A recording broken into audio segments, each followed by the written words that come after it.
오늘 말씀은 마태복음 18장 1절에서 14절 말씀입니다. 그때 제자들이 예수께 나와 이르되 천국에서는 누가 크니이까? 예수께서 한 어린아이를 불러 그들 가운데 세우시고 이르시되 진실로 너희에게 이르노니 너희가 돌이켜 어린아이들과 같이 되지 아니하면 결단코 천국에 들어가지 못하리라. 그러므로 누구든지 이 어린아이와 같이 자기를 낮추는 사람이 천국에서 큰 자니라. 또 누구든지 내 이름으로 이런 어린아이 하나를 영접하면 곧 나를 영접함이니 누구든지 나를 믿는 이 작은 자 중 하나를 실족하게 하면 차라리 연자 맷돌이 그 목에 달려서 깊은 바다에 빠뜨려지는 것이 나으니라. 실족하게 하는 일들이 있음으로 말미암아 세상에 화가 있도다. 실족하게 하는 일이 없을 수는 없으나 실족하게 하는 그 사람에게는 화가 있도다. 만일 내 손이나 내 발이 너를 범죄하게 하거든 찍어내버리라. 장애인이나 다리 저는 자로 영생에 들어가는 것이 두 손과 두 발을 가지고 영원한 불에 던져지는 것보다 나으니라. 만일 내 눈이 너를 범죄하게 하거든 빼어내버리라. 한 눈으로 영생에 들어가는 것이 두 눈을 가지고 지옥불에 던져지는 것보다 나으니라. 삼가 이 작은 자 중에 하나도 업신여기지 말라. 너희에게 말하노니 그들의 천사들이 하늘에서 하늘에 계신 내 아버지의 얼굴을 항상 배움느니라. 너희 생각에는 어떠하냐? 만일 어떤 사람이 양 100마리가 있는데 그 중에 하나가 길을 잃었으면 그 99마리를 산에 두고 가서 길 잃은 양을 찾지 않겠느냐? 진실로 너희에게 이르노니 만일 찾으면 길을 잃지 아니한 99마리보다 이것을 더 기뻐하리라. 이와 같이 이 작은 자 중에 하나라도 잃는 것은 하늘에 계신 너희 아버지의 뜻이 아니니라. 아멘. 아멘. 주님, 어린이 주일을 맞이해서 주님께서 특별히 어린아이들의 관심을 갖고 하나님의 나라를 가르치신 이 말씀을 붙들고 아버지 우리를 돌아보기 원합니다. 하나님께서 우리에게 귀한 깨우침으로 함께해 주시옵소서. 예수님 이름으로 기도합니다. 아멘. 예수님의 사역이 총 한 3년 정도 진행이 됐는데 그 중에 마지막 1년이 아주 핫했어요. 그럴 수밖에 없죠. 그래서 그 마지막 1년에 여러 사건들이 집중적으로 많이 기록이 되어 있습니다. 그래서 가이사랴 빌립보에서 우리 베드로가 시험에서 1등해서 수석 제자가 된 이후로 지금까지 지금 전체적으로 전반적으로 세 가지 차원의 커다란 변화의 국면을 맞고 있었어요. 첫 번째는 뭐냐면 우리 이제 많은 사람들이 예수에 대한 관심도가 고조되고 있었고 예수님의 이적과 기사가 있을 때마다 많은 사람들이 몰려왔고 그들을 추앙하는 사람들이 늘어나기 시작했습니다. 그런 가운데 사실은 제자들 또한 거기에 휘둘리면서 뭔가 예수님이 다윗 왕권을 재건하는 일에 자기가 동참하고 있으므로 나는 그러면 어떤 자리에 있게 될까에 대한 관심이 이제 고조되고 있었죠. 그런데 한편으로 예수님 자신은 본인이 십자가에 못 박혀 돌아가실 것과 부활하실 것에 대해서 말씀하기 시작한 거죠. 그러니까 약간 한쪽에서는 약간 음침하고 어두운 이야기들이 이렇게 쭉 이렇게 들려오고 또 한쪽에서는 막 굉장히 많은 사람들이 예수에 대한 인기를 갖고 쭉 가면서 그러면서 내부적으로 이너서클에서는 복잡한 심사들이 오고 가고 있었어요. 그 복잡한 심사들이 사실 우리 이제 트리거가 된 게 뭐냐? 트리거가 된 게 베드로의 예수님께서 집중하신 장면에 의해서 이제 트리거가 됩니다. 베드로가 이제 성전세 사건 속에서 이제 보여줬듯이 예수님께 특별히 관심을 기울이는 것을 보면서 우리 제자들 가운데 이렇게 잠재되어 있었던 이슈가 이제 터져 나오는데 그것이 뭐냐면 누가 큰 자냐? 그렇게 그 이슈가 튀어져 나옵니다. 마가복음과 누가복음에도 오늘 이 누가 큰 자냐는 이슈가 튀어져 나오는 장면은 동일한 배경 속에 이루어지고 있는데 사실 마가복음과 누가복음에는 거두절미하고 그냥 누가 큰 자냐는 그런 논쟁이 있었다만 얘기가 돼 있어요. 그런데 마태는 그 논쟁 자체가 천국에서 누가 큰 자냐라는 그런 구체적인 논쟁으로 이제 이야기를 이제 전개시키고 있습니다. 마태는 이 이슈가 사실은 약간 신학적이고 신앙적으로 제자들이 뭔가를 깨닫기 시작하는 듯한 외양을 갖고 있었던 것처럼 기록하고 있지만, 마가와 누가는 사실 천국 얘기가 아니라 지들 얘기다, 지들 누가 크냐라는 얘기다를 더 기록하고 싶었던 거죠. 그런데 오늘 마태가 특히 하나님 나라를 얘기한 것에는, 이 마태가 오늘 이야기를, 예수님의 이야기를 쭉 정리하는 그런 14절까지의 여정을 보면, 이것이 사실 예수님의 메시지의 심장부에 해당하는, 예수님께서 주창하시는 하나님 나라의 리더가 누가 어떤 사람이 될 것이냐 하는 그러한 리더십의 성격에 대해서 이분이 얘기해 주시는 것에 마태가 초점을 맞추고 있기 때문에 천국에서 누가 크냐냐, 이 얘기로 접근을 하고 있습니다. 천국에서 누가 크냐라는 이슈가 이제 불거지면서 사실 제자들 내부에서 약간의 알력이 이제 돌출하게 되는데, 특별히 오늘 본문의 중간에 마태는 기록하지 않았지만 마가와 누가가 기록한 부분이 있는데요. 마가복음에 요한이 견제구를 날리는 장면이 나와요. 요한이 예수께 여짜오되, 선생님, 우리를 따르지 않는 어떤 자가 주의 이름으로 귀신을 내쫓는 것을 우리가 보고 우리를 따르지 아니함으로 금하였나이다 라고 얘기를 한 거예요. 그래서 자기 나름대로 아주 잘하지 않았느냐, 이런 자랑을 예수님께 넌지시 이렇게 늘어놓는 장면이죠. 한 큐에 한 방 먹었죠. 우리를 반대하지 않는 자는 우리를 위하는 자다라고 예수님께서 말씀하시면서 일침을 주고 계십니다. 사실 우리가 이제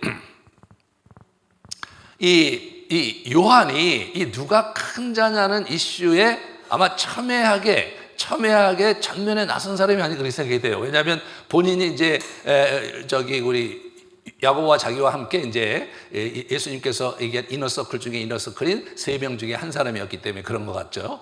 실제로 그 증거가 어디 나오냐면 마태복음 20장에 보면 나옵니다.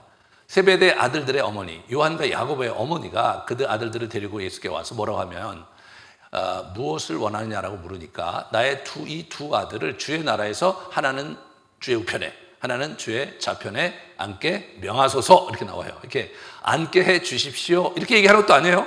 명하소서, 이렇게 아예 땅 이렇게 결론을 내리시고 이 논쟁의 종지부를 찍어 주십시오라고 강하게 이제 어필하는 장면을 우리가 읽어볼 수 있는 거죠.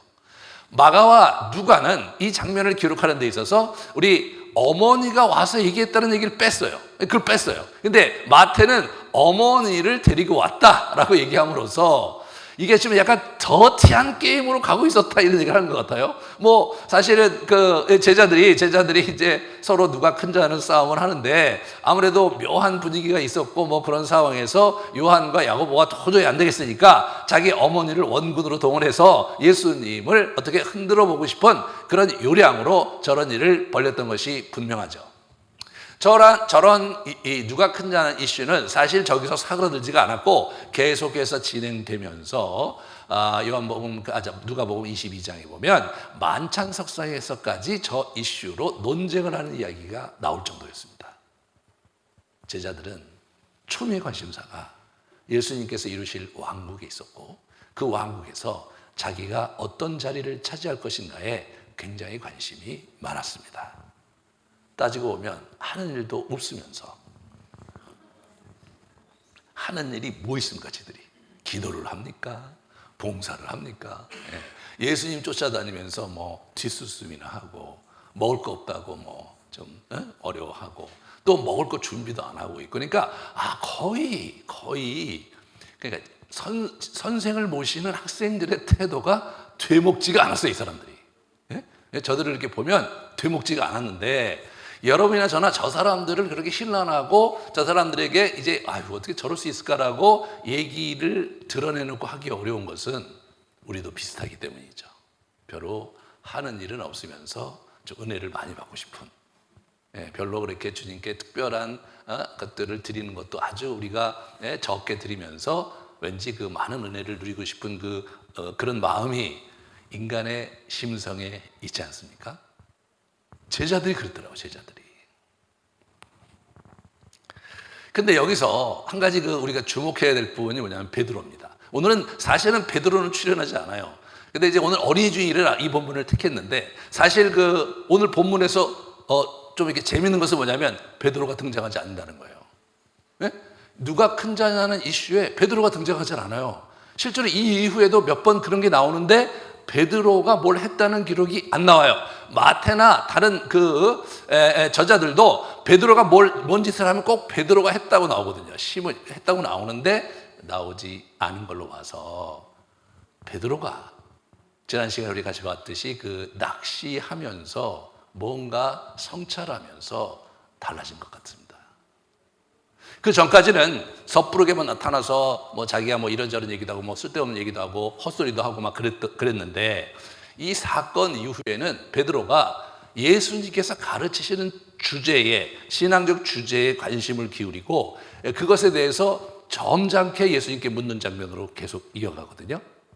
가령 오늘 본문 그 다음에 18장에 보면 용서에 대한 얘기를 했을 때 베드로가 그럼 예수님 우리가 몇 번이나 형제를 용서해야 됩니까? 라는 질문을 하신 분이 베드로고, 그리고 19장에 가면 예수님께서 이제 우리 그 부자 청년에게 네 가진 것을 다 팔아, 나를 팔고 나서 나를 쫓아라 했을 때 근심하며 가는 뒷모습을 보면서 베드로가 이런 얘기를 하죠. 예수님 그러면 우리는 우리 가족들과 우리 재산을 다 놔두고 당신을 따르고 있는데 우리는 무엇을 얻을 수 있을까요? 라고 얘기하는 사람이 베드로예요. 그러니까 버벅거리고 삑소리나는 베드로가 아니라 좀 정신을 차리고 예수님의 가르침 주제에 맞춰서 자기 얘기를 해나가셨던 흔적을 마태가 주목하고 있어요. 왜냐하면 마태복음만이 그 용서에 대한 메시지와 부자 청년의 메시지에 베드로가 개입한 것으로 나오지 다른 데는 그게 안 나오거든요.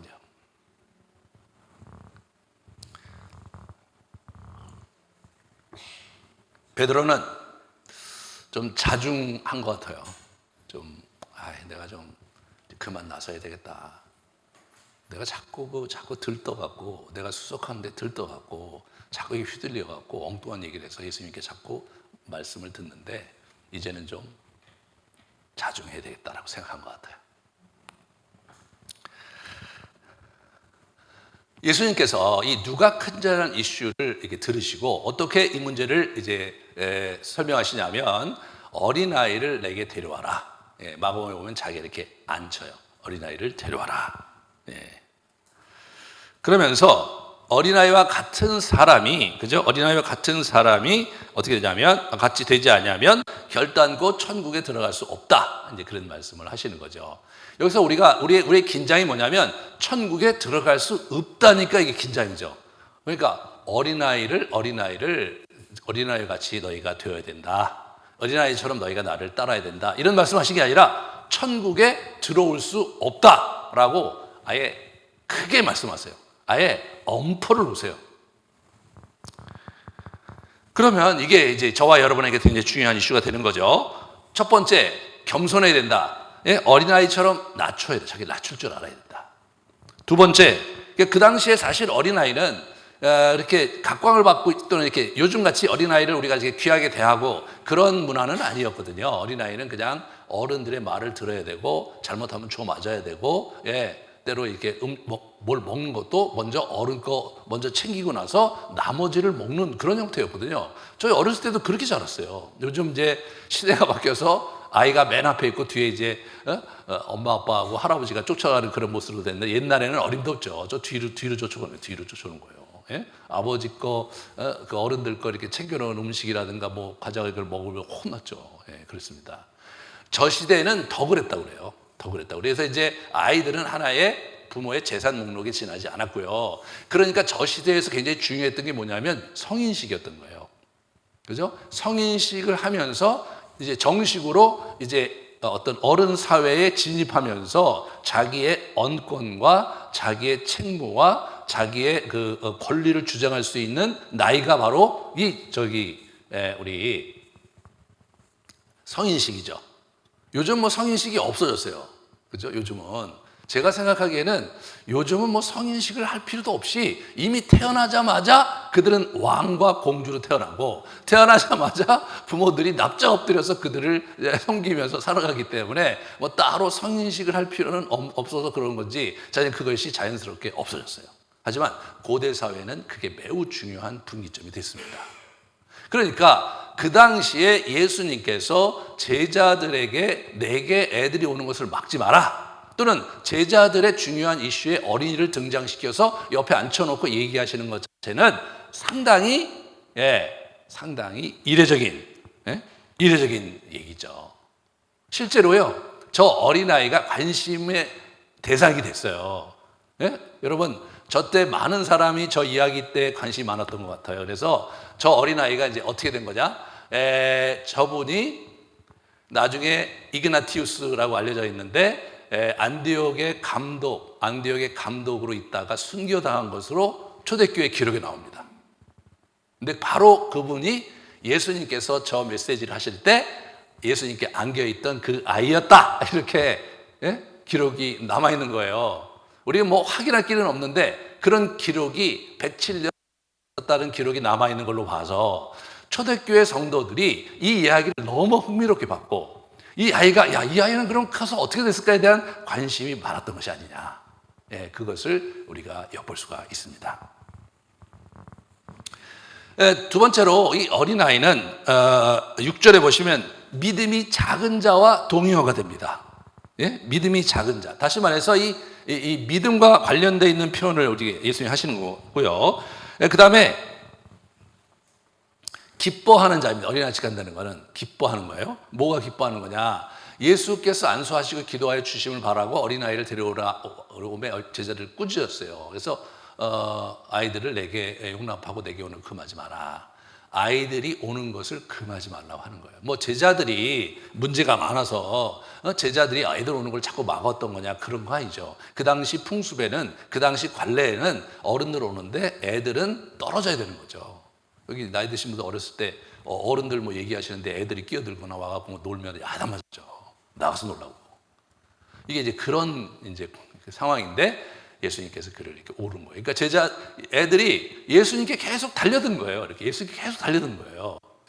그런 영혼이 되어야 된다. 너희들이 정말 순수한 마음으로 하나님께 달려들고 하나님께 안기고 하나님께 앙앙대는 그런 사람이 되어야 된다. 이제 그런 말씀을 우리에게 주시는 거고요. 12절, 13절은 또 이것이 확장이 돼갖고 길 잃은 양의 비유가 나오는 겁니다. 그러니까 어린아이와 작은 자와 길 잃은 양, 이게 동의어로 이렇게 예수님께서 말씀하시는 거예요.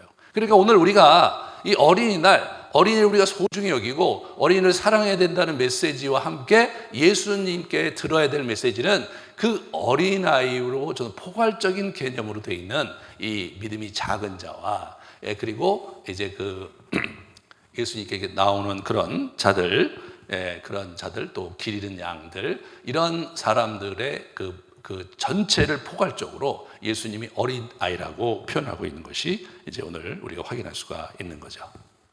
뿐만 아니라 예수님께서는 그러한 어린아이의 그러한 개념을 더 넓게 확장하는 것이 다른 본문에 나와요. 마가복음 9장 2절을 보면요, 침상에 누운 중풍병자를 사람들이 데리고 오거늘 예수께서 그들의 믿음을 보시고 중풍병자에게 이르되 작은 자야 안심하라, 이렇게 얘기하죠. 그죠? 이 중풍병자 보러 작은 자야, 이렇게 얘기하는 거예요. 이건 뭐예요? 궁핍하고 절박한 필요가 있는 자를 예수님께서 작은 자라고 불러주시는 거죠. 그리고 우리 마태복음 10장과 25장 같이 한번 볼까요? 그러니까 제자의 이름으로 이 작은 자 중에 하나의 냉수 한 그릇이라도 주는 자, 결코 상을 놓지 않을 것이다. 자, 25장 보실까요? 25장 고단 거 보시면 주일 때에 너희가 먹을 수를 주었고 목마를 때에 마시지 아니하였고 나그네 되었을 때 영접하였고 이런 헐벗을 때 옷을 입혔고 병들었을 때 돌봤고 이런 부분이 이런 부분이 예수님께서 이런 얘기하시면서 40절에 뭐라고 그러시냐면 너희가 여기 내 형제 중 지극히 작은 자 하나에게 한 것이 곧 내게 한 것이다, 이렇게 얘기하죠. 지극히 작은 자인 거예요. 그러니까 이게 이제 우리가 생각해 볼 때 예수님께서 쓰신 작은 자라는 용법과 어법은 굉장히 포괄적인 의미가 있었고, 어린아이를 요즘 우리가 생각할 때 어린아이는 어린아이고 작은 자는 작은 자고 궁핍한 자는 궁핍한 자로 따로 있는 것이 아니라 그게 다 어린아이로 보셨다는 거예요. 뿐만 아니라 우리 마태복음 11장에 보면 아주 재미난 얘기가 더 나와요. 11장 같이 보여주시면 훈련받고 있는 제자들에게 또 하신 말씀이 있어요. 11장 25절에 그때 예수께서 대답하여 이르시되 천지의 주제이신 아버지여 이것을 지혜롭고 슬기 있는 자들에게는 숨기시고 어린아이들에게는 나타내심을 감사하나이다. 이게 70인 제자들이 저 복음 전도 훈련을 갔다가 와갖고 거기에 막 귀신들이 나가 떨어지고 복음이 전파되면서 역사와 기사가 일어나는 걸 보고 받으면서 예수님께서 하신 거예요. 어린아이들. 제자들이 또 어린아이들인 거예요. 그러므로 사실은 이제 누가 큰 자라는 이슈를 갖고 있는 이제 제자들에게 어린아이, 그리고 작은 자, 궁핍한 자, 그런 모든 이유가 다 이제 어린아이들인데 그들을 잘 섬기고 그들을 잘 보살피는 자가 그게 큰 자다. 이런 얘기 하시려고 하는 거예요, 지금. 너희들이 생각하기에 능력이 많고 뭐 대단한 위세가 있고 그 어떤 지위에 이제 갖고 있는 어떤 지위에 올라 앉아서 권한을 행사하고 있는 이런 패러다임을 버리고 누가 더 어린아이와 같은 작은 자와 궁핍한 자와 몸이 아픈 자들에게 우리가 사랑을 베풀고 그들을 품느냐에 달려있다. 이 얘기를 하고 싶으신 거죠. 그러므로 예수님께서 오늘 얘기하시는 게 뭐냐면 이 어린아이를 대하는 태도와 하나님의 나라에 진입하는 것이 연결되어 있는 게 긴장이거든요. 이 얘기를 딱 듣는 순간 긴장하지 않을 수 없는 거예요. 만약 너희가 돌이켜 어린아이들과 같이 되지 아니하면 결단코 천국에 들어가지 못한다.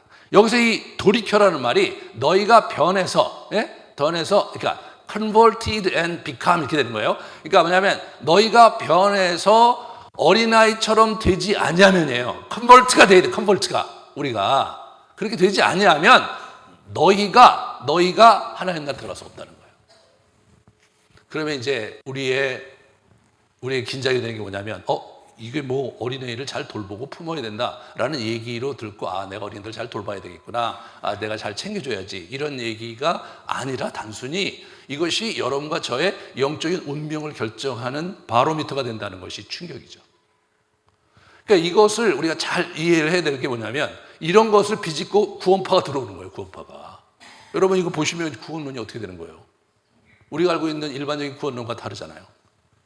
선행을 행해야 구원받는 것을 우리가 그렇게 생각 안 하고 있는데 딱 보면 빼도 박도 못할 가난한 자와 궁핍한 자를 돕고 선행을 해야만이 하나님 나라에 들어갈 수 있다라는 얘기가 자연스럽게 나오는 거예요. 그러니까 성경을 볼 때 우리가 어떻게 되냐면 좀 더 포괄적으로 전체 성경에서 이 주제를 어떻게 다루는가를 보면서 균형을 잡아야 되는 거예요. 그러니까 이 부분에서 그러면 우리가 한 가지 좀 봐야 될 것은 뭐냐면 누가 하나님 나라에 들어갈 수 있는가? 우리 마태복음 19장과 히브리서 7장, 마태복음 19장을 같이 볼까요? 마태복음 19장.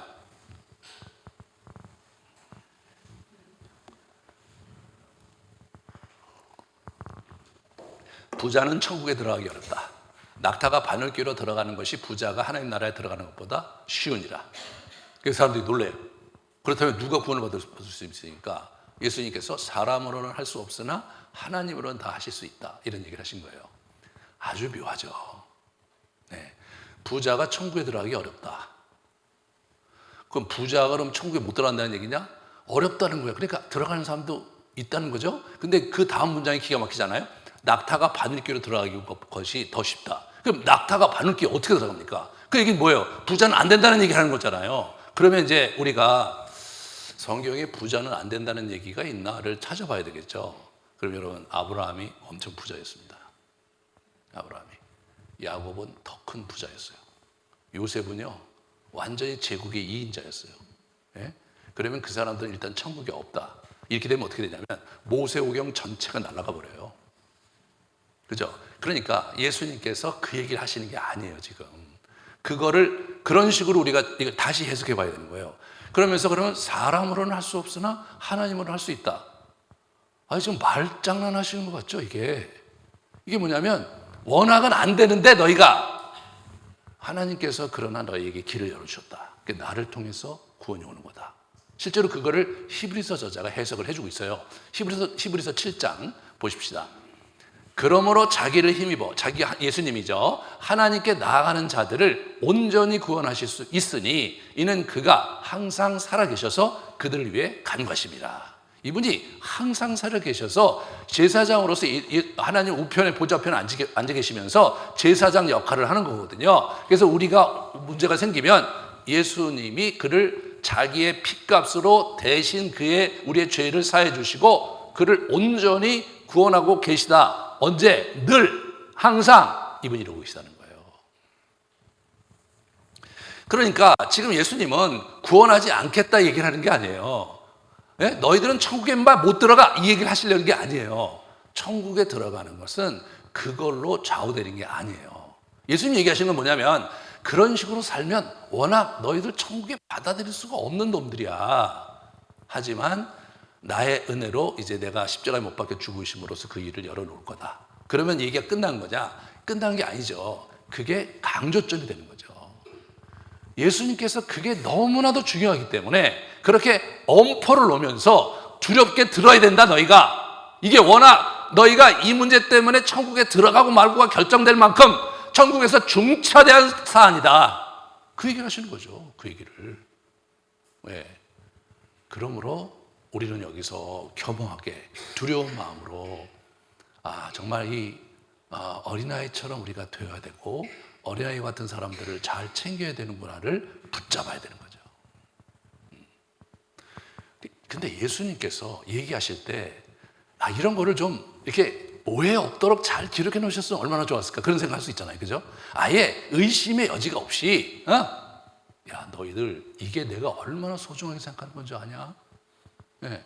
너희들 정말 이건 내가 너무나 중요하게 생각하기 때문에 너희가 나를 믿는다면 이 문제에 집중하고 정말로 이 어린아이와 같고 가난한 자들을 잘 돌봐야 된다. 그것이 하늘에 계신 우리 하나님의 뜻이다. 이렇게 얘기했으면 오해가 없어. 오해가 없잖아요. 그렇게 되면. 그런데 예수님이 그런 식으로 얘기를 안 하시는 거예요. 이번에 업법이. 네? 업법이 그렇지가 않아요. 그 업법을 잘 이해해야 돼요. 무슨 얘기냐? 사실관계를 얘기할 때 업법과 어떤 문제를 좀 더 환기시키고 좀 더 아주 드라마틱하거나 또는 아주 결정적으로 강조하고 싶을 때 반어법을 쓴다든가 여러 가지 기법을 쓰시잖아요. 예수님의 업법이 그래. 업법이 만만하지가 않으세요. 이분이요. 네? 만만하지가 않으세요.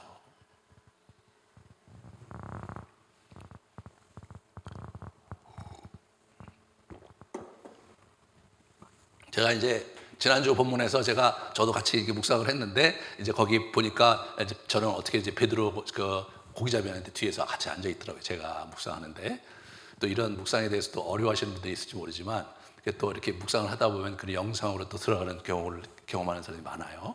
이제 잘 하시면 되는데 그래서 이제 이렇게 베드로가 이제 낚시질 하다가 고기를 푹 이렇게 떨어뜨리더라고요. 제가 보기에. 그래서 예수님께 물었어요. 예수님, 베드로가 왜 저렇게 푹 떨어뜨리고 저러고 있습니까? 그랬더니 지금 최근에 그냥 계속해서 이상한 소리하고 삑삑거리고 그래서 내가 한마디 했으니까 제가 고민하는 거 아니냐. 제가 이렇게 들으면서 그런 건가? 이렇게 생각하면서 베드로는 왜 그랬을까요? 이제 이런저런 얘기를 했는데 막 이제 저도 나름대로 이제 뭐 제가 한다고 막 예수님께 얘기해 보려고 한 거예요. 근데 끄트머리에 너는 뭐 난자냐? 딱 그거. 너는 뭐 난자냐? 그게 폭 들어오는 거예요. 그럼 제가 갑자기 헉 해갖고 가만히 앉아보니까 제가 이제 최근에 있었던 그 몇 주간에 있었던 여러 가지 쭉 이제 제가 보면서 보니까 제가 베드로처럼 그랬던 그 장면들이 자꾸 떠오르는 거예요.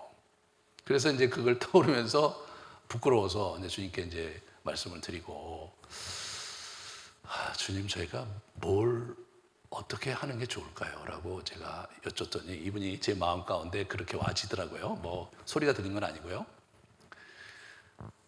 침잠해라. 그리고 가만히 먼저 들어라. 얘기하려고 하기보다는 그런 마음이 저에게 이제 이렇게 와줬어요. 여러분, 예수님의 업법이 그래요. 그러니까 묵상하다가 저는 일반적으로 그렇거든요. 말씀을 이렇게 묵상하다가 보면 쭉 들어가다가 꼭 가시도 친 말을 하나씩 들어요. 너는 뭐 잘하고 있냐? 뭐 너는 뭐 하고 있냐? 이런 식으로 가시돋친 말을 확 듣거든요, 제가. 예. 그럴 때는 저는 100% 주님의 말씀이라고 믿어요. 저의 잘못된 부분과 저의 모난 부분과 저의 어두운 부분이 훅 들어오는 거죠. 예? 그게 일반적인 거죠. 안돼, 예수님은 나를 막 위로하시고, 사랑하시고, 내가 너 없으면 안 된다, 그러고 그렇게 하는 그런 얘기들을 이제 우리가 덜어 듣는데, 그럴 때가 물론 있죠. 하지만 여러분 가다 보면 복음서의 제자들에게 예수님께서 하신 얘기가 위로보다는 가시돋친 말이 더 많아요. 알아듣도록 설득하기보다 이 녀석아 딱 떨어지는데 이게 무슨 말인지 몰라. 무슨 말인지 모르고 한참 생각하고 고민했는데 예수님 부활하시고 나서 그 말씀이셨구나. 이런 게 많다니까요. 이런 게 많아요. 너무 아전인수격으로 본문을 묵상할 때 내 구미에 맞도록 이거를 자꾸 이렇게 만들려는 그런 시도가 우리에게 있어요. 근데 그런 것들은 실제로 초창기에는 나타나는데 이게 이제 몇 년을 이렇게 한번 묵상을 해보세요. 그러면 그런 게 다 사라져버려요. 그런 어린아이가 그 유치한 사고방식과 유치한 묵상들은 이제 이렇게 물 흐르듯이 쭉 지나가고요. 진짜 복음서에서 예수님께서 하신 어법대로 확확 들어와요. 그냥 이렇게 무서워.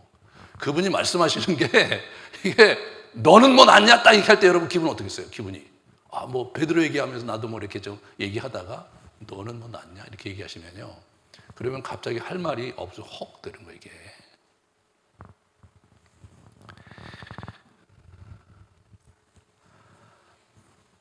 무슨 말씀을 드리고 싶으냐? 예수님의 어법이 그러세요. 여러분, 예수님의 이런 어법은 어디 나오냐면 우리 이 선지서에 많이 나와요. 선지서에 하나님이 이렇게 화가 나실 때 막 얘기하세요. 이스라엘 백성들이 막 얘기하세요. 이 폐역한 족속들아, 이 소돔과 고모라 같은 놈들아, 네 배에서 나온 애를 네가 삶아먹게 하겠다. 이런 얘기하세요. 네 배에서 나온 애를 내가 삶아먹게 하겠다. 애벤 여자의 배를 갈라버리겠다. 이거 하나님 하신 말씀이세요, 이게. 예? 그런 거 묵상하다 보면 느낌이 어떻습니까? 우리 하나님이 이런 분이신가? 어렵죠, 어려워요. 우리가 약간 이 유교적 분위기 속에 군자의 점잖은 표현들에 우리가 많이 그렇게 해요. 아니면 불교의 그런 고상한 선문학 같은 고상한 어법에 우리가 많이 기대를 하고 있어요. 저 자신도 그럴 때가 많아요. 근데 실제로 본문에 들어가 보면요, 그런 어법과는 다른 아주 시니컬하고 냉소적이고 아주 우리의 폐부를 찌르는 아픈 말을 거기다가 그냥 바늘 돋듯이 확확 박으실 때가 많아요, 이분이요. 많아요.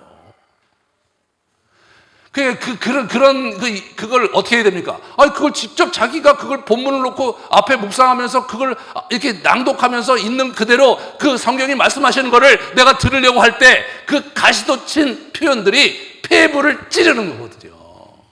그게 진짜 묵상이죠. 그게 진짜 묵상이에요. 예?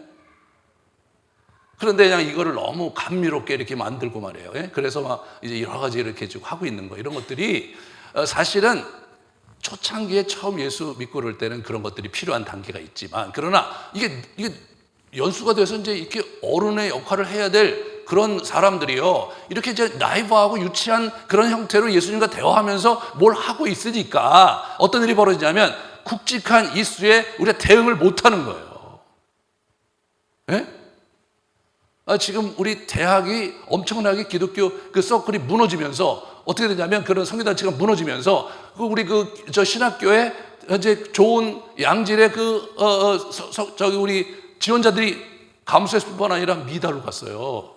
그리고 선교단체들이 지금 복음을 전하기가 너무 힘들어요. 안 믿잖아요. 근데 여러분, 놀라운 사실이 뭔지 아세요? 신천지가 대학부가 9만 명이에요. 지난 80년대 이후로 어떤 단체도요 9만 명을 넘은 단체는 없었어요. 3만 명 전후가 맥시멈이었거든요.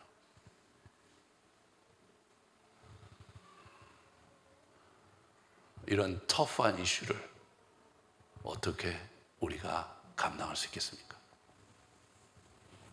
어떻게 감당할 수 있겠냐고요. 영적 전쟁의 최전선에서는요, 이런 일들이 벌어지고 있는 거예요. 뭐 엄청난 이슈들이 벌어지고 있는 거예요. 성경 공부를 하루에 3시간, 4시간씩 하고 그 친구들 그렇게 해요. 네. 그래서 제가 최근에 결단을 내렸어요. 우리 교회 이제 성경 공부를 다시 시작해야 되겠다. 그래서 제가 피드백을 받아보니까 별로 그렇게 좋아하지 않으시더라고요.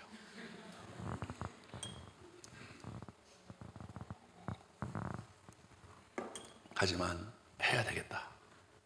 그렇지 않고서는 이 시대에 우리가 마땅히 감당해야 될 우리의 책임과 역할을 놓치겠다. 저는 그 9만 명이라는 얘기 들었을 때 갑자기 어떤 생각이 드냐면, 저는 워낙 학생단체에 헌신했던 사람이잖아요. 24년 동안 내가 지금 목회할 때인가? 교회 이거 그냥 후배한테 주고 내 캠퍼스에 다시 나가야 되는 거 아니냐? 아니 어떻게 우리 젊은 애들이 그런 말도 안 되는 단체에 9만 명이나 가 있는데 내가 이거 어떻게 여기 앉아서 이렇게 편안하게 목회할 수 있단 말인가? 막 이런 문제가 제 마음에 너무 이게 막 들끓더라고요.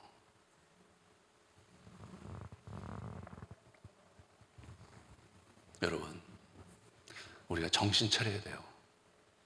네. 아주 내 마음의 달콤한 말들과 내 영혼에 막 이렇게 감미로운 그런 모습으로 예수님 오실 것에 대해서 우리가 너무 많은 비중을 두지 말고요. 그냥 날 것 그대로 본문에서 예수님께서 하신 말씀을 있는 그대로 따갑게 들을 수 있는 그런 우리의 영적인 자세가 필요한 거죠. 너희가 어린아이와 같지 않으면 이놈의 자식들아 천국에 못 들어와! 이렇게 얘기하는 거예요. 그게 예수님께서 너희 같은 놈은 안 돼! 안 받을 거야! 라고 얘기하신 게 아니라 그 얘기는 무슨 얘기예요? 그렇게 살아야 돼 이놈의 자식들아! 이렇게 얘기하시는 거잖아요. 예? 그게 그렇게 중요한 거야! 라고 야단치시는 거죠.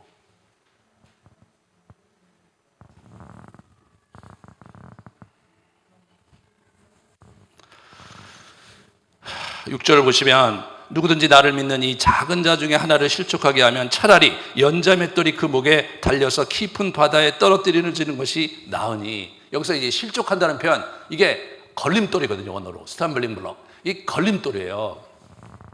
그 소자를 작은 자를 걸림돌을 해가지고 걔를 넘어뜨리면 그렇게 사느니 그냥 연자맷돌 메고 죽어라 이 녀석아, 이렇게 하시는 거예요. 예? 연자맷돌 메고 물에 빠져 죽어 임마, 이렇게 얘기하시는 거예요. 이게 이 어법이 어디 나온 어법이냐? 선지서에 나온 어법이에요. 여기 보면 저주 나오죠. 저주. 예? 여기 보시면 저주 문장이 나와요.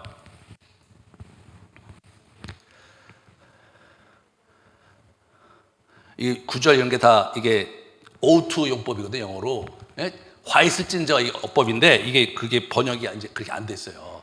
이 화이스 찐저, 이 실족하게 하는 자들아, 뭐 이렇게 나오는 거거든요. 2번 나와요, 여기가. 그게 구약의 선지자들이 징계의 어법을 쓸 때, 화이스 찐저, 이 서경과 바리새 이런 얘기 쓸 때 나타나는 표현이거든요. 이게 아주 극대노한 하나님의 그러한 분노를 폭발할 때 쓰는 그런 어법이에요, 여기가. 그만큼 엄청나게 중요하다는 거예요, 이게. 그래서 소자에 대한 관심을 갖고 그를 실족치 않게 위해서 너희가 최선을 다해야 된다. 그게 천국에서 진짜로 각광받고 인정받는 자다. 누가 뭐 높은 자리에 있고 뭐 의시되고 그런 거 중요한 게 아니다. 그 말씀을 이분이 하시는 거죠. 그러면서 더 심각하게 뭐야, 이제, 야, 너 저기 손이 범죄해? 손 잘라버려. 다리 잘라버려. 절름거리면서 천국에 들어가는 것이 더 낫지 않겠냐? 눈 빼버려. 빼버려. 무서워요. 눈 범죄했어? 빼버려. 장님으로 천국에 오는 게 낫잖아. 거의 막장드라에서 보는 표현을 쓰시는 거예요, 이분이. 어법이. 그만큼 이 주제가 예수님에게 너무 중요한 거예요. 이 얘기 왜 합니까? 지금 눈 빼버리고 사지를 절단하면서까지 결단하면서 이런 작은 자와 어린아이 같은 자를 돌봐야 될 너희 이 제자들이 지금 너희가 뭐 하는 놈이, 이것들이 뭐 하는 거야? 에? 그렇게 말씀하시는 거예요. 10절에 보면 업신여기지 말아야 해요. 작은 자를 업신여기면 걔도 천사가 돌보고 있는데 천사가 하늘나라에서 예수님을 직접 본다는 거 아니에요. 그죠? 여기 보시면 10절에 그들의 천사들이 하늘에서 하늘에 계신 내 아버지의 얼굴을 항상 이렇게 뵙는다. 그들을 돌보는 천사들이 있는데 그런 얘기를 하시죠. 그래서 이제 서양 애들은 이거를 수호천사로 이제 개념화해서 누구에게나 이렇게 수호천사가 있다고 믿고 그렇게 자기들 스토리 만들고 그렇게 하면서 실제로 재밌는 건 뭐냐면 그 미국 애들 이렇게 보면 천사에 대한 간증이 나와요. 인터넷 보면 천사 만난 간증이 되게 많이 나와요. 근데 한국 사람들은 제가 거의 못 봤어요. 천사 만났다는 분 혹시 여러분 천사 만났다는 얘기 들으신 적 있어요? 네, 없어요. 그러니까 우리의 신앙생활의 문화 속에서는 천사를 만나고 이런 거는 잘 몰라요. 안 보이는 분이고 안 보이는 데서 우리를 돕는 분이 있는 거를 아는데 사람이 천사를 만났다 이런 거는 좀 우리 문화 속에서 찾기 어려워요. 근데 실제로 하나님께서 우리에게 천사를 보내셔서 우리를 돌보시고 이끌어 가시는 이야기들 그런 건 성경에 많이 나와요. 예? 이게 저기 뭡니까 우리 사도행전에도 여기저기 나오거든요. 실제로 그런 일이 있는 거예요. 우리를 도우시는 거예요. 저는 이렇게 전 잘 모르는데 외국 여행하다 보면 굉장히 위기 상황이 있을 때 이렇게 어떤 사람이 와서 도와주고 가는 사람이 있어요. 이렇게 도와주고 너무 고마워서 이렇게 뒤돌아와서 인사하려고 그러면 없어졌어. 저런 사람은 뭘까? 왜 나를 와서 도와주고 갔을까? 예, 그런 거를 제가 가끔 생각할 때마다 천사다. 그렇게 생각해요. 천사다. 그렇게 믿도록 하자. 그리고 제가 기도하는데 여러분 정말 이게 있는 거예요. 예수님께서 하신 말씀이잖아요. 지금 거짓말한 거 아니잖아요. 저 가난하고 그 어린 사람들 그런 사람들 그 천사들이 돌보고 있는데 야 너희들 잘 생각해봐라. 그 천사가 늘 하늘에 올라가서 하나님을 배웠고 리포트하고 그리고 어떻게 도와줄지 다 이렇게 지시받고 있는 그 친구들이 있는데 야 너희들 가갖고 그 천사가 뭐라고 얘기할 줄 아냐? 그런 얘기 하시는 거죠. 엄포를 놓는 거예요. 뭐 천사에게 이렇게 뭐 얘기를 들어야 하나님이 아십니까? 그냥 하나님 다 아시는 거잖아요. 이게 엄포를 놓는 거예요. 그래서 야 너희들 그 시원찮은 그런 모습들과 말도 안 되는 모습들을 하나님께 그들이 구하면 너희가 어떻게 되려고 이 한심한 놈들아 그렇게 얘기하시는 거죠.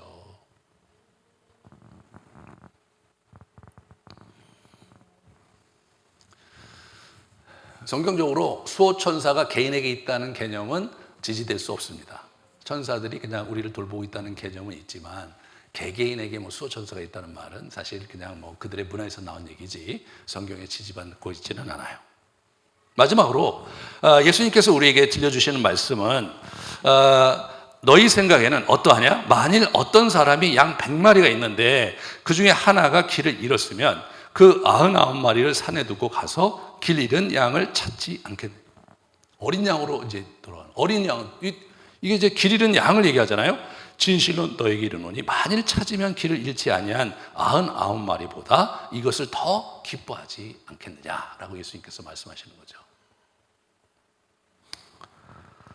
이와 같이 이 작은 자 중에 하나라도 잃은 것은 하늘에 계신 너희 아버지의 뜻이 아니라 하나님 아버지의 뜻이 아니라는 거예요. 그러면서 이 누가 큰 자냐는 주제를 쭉 이끌어 가시다가 결국 잃은 양 이슈로 이분이 결론을 내시는 거예요. 그래서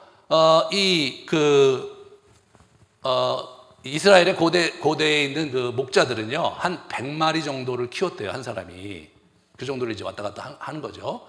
근데 이제 여러분 아셔야 될 게 뭐냐면 양의 이름을 다 지어 그 이름을 불러서 오고 가라고 했던 거예요. 굉장히 인격적이었어요.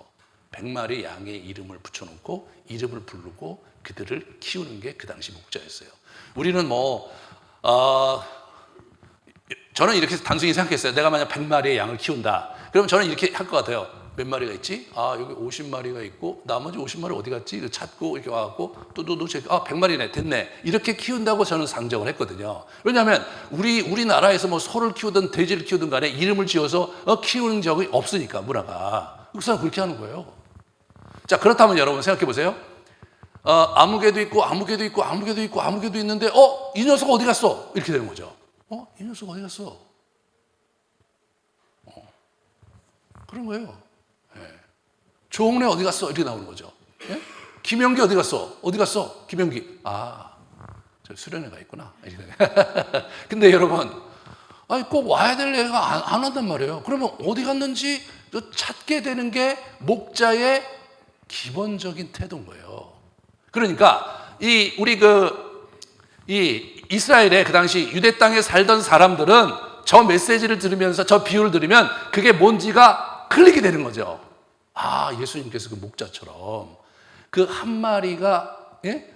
우리 그 조홍래가 없었다. 조홍래를 찾으러 다닌다. 그 조홍래를 찾으러 다녀서, 야, 나머지 너도 여기 있어. 이렇게 해놓고 조홍래를 찾아서 그 조홍래를 들쳐업고 오는 목자의 심정. 이것이 예수님의 마음이라는 거예요. 너희가 이런 마음을 갖고 살라는 거예요. 그게 하나님 나라에서 큰 자가 할 짓이다 이거죠. 큰 자가 할 짓이다 이거죠. 사랑하는 여러분, 우리 주변에 이렇게 궁핍할자, 도움이 필요한 사람, 교회 나오다가 이렇게 좀 이렇게 눈 잘 안 보이는 사람들에게 전화 걸고 어떻게 지내는지 묻고 기도해주고, 이게 천국에서 제대로 사는 사람의 모습이어야 된다는 겁니다. 너무 우리 자신에게 집중되어 있고 우리 주변에 같은 교회 다니면서도 서로 인사도 잘 못하고 지낸다면 여러분 정신 바짝 차리십시오. 그래서 교회 와서 이렇게 있을 때도 아는 분들만 인사하지 말고 잘 모르는 사람도 다가가서 인사하면서 서로 격려하고, 또 이렇게 아는 사람들은 최근에 어떤 일이 있었는지 묻기도 하시고, 그렇게 사셔야 돼요. 그것은 우리의 본성을 거스르는 거죠. 우리가 잘 알고 친밀한 사람과 대화하고 싶은 게 우리의 본성이잖아요. 그런데 하나님 나라를 사는 사람들은 그 지경을 넓혀야 된다는 거예요. 뿐만 아니라 이제는 저희가 이제 복음운동으로 넘어가면서 이웃을 향한 어떤 그 구제나 봉사나 이런 부분들을 좀 더 체계적으로 만들어 가려고 그래요. 그것이 마땅히 우리가 가야 될 길이거든요. 그동안 우리가 영성훈련에 집중하면서 교회를 세우느냐고 정말 여념이 없었고, 그리고 이제 코로나 그거 닥친 것 때문에 우리가 정말 여러 가지로 이제 어렵게 넘어왔는데, 이제 하나님께서 이렇게 교회를 만들어 주셨으므로 이 주님의 뜻, 하나님의 뜻을 받들어서 저희가 정말로 후미진 데서 외롭게 지내는 영혼들, 또 길 잃은 영혼들을 위해서 아름드리 교회가 해야 될 일을 감당해야 합니다. 그 일을 여러분이 동참해 주시기를 간곡히 부탁드립니다. 같이 우리 기도합시다.